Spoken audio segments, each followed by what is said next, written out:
ನಮ್ಮ ಕರ್ನಾಟಕ ಘನ ಸರ್ಕಾರ ನನ್ನನ್ನು ನೂತನ ಅಧ್ಯಕ್ಷರನ್ನಾಗಿ ನೇಮಕ ಮಾಡಿದ್ದಾರೆ. ಬೋವಿ ಅಭಿವೃದ್ಧಿ ನಿಗಮದ ಅಧ್ಯಕ್ಷನಾಗಿ ನಮ್ಮ ಬೋವಿ ಸಮಾಜದ ಕಟ್ಟ ಕಡೆಯ ವ್ಯಕ್ತಿಗೂ ಕೂಡ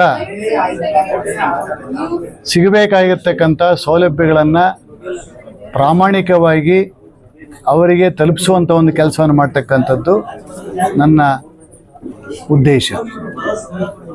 ಏನು ಸರ್ಕಾರ ನನ್ನನ್ನು ಗುರುತಿಸಿ ಒಂದು ಈ ಸುವರ್ಣ ಅವಕಾಶವನ್ನು ಕೊಟ್ಟಿದೆ, ಸಮಾಜ ಸೇವೆ ಮಾಡಲಿಕ್ಕೆ ಅವಕಾಶ ಕೊಟ್ಟಿದೆ.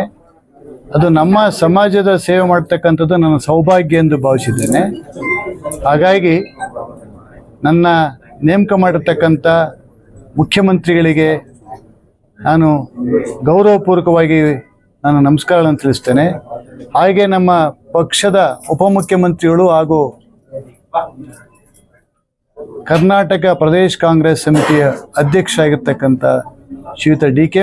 ಶಿವಕುಮಾರ್ ಸಾಹೇಬರು ನನ್ನ ಕರ್ನಾಟಕ ಪ್ರದೇಶ ಕಾಂಗ್ರೆಸ್ ಸಮಿತಿಯ ಪ್ರಧಾನ ಕಾರ್ಯದರ್ಶಿಯಾಗೂ ಕೂಡ ನೇಮಕ ಮಾಡಿ ಪಕ್ಷದಲ್ಲಿ ಕೆಲಸವನ್ನು ಮಾಡ್ತಕ್ಕಂಥದ್ದಕ್ಕೆ ಅವಕಾಶ ಮಾಡಿಕೊಟ್ಟಿದ್ರು.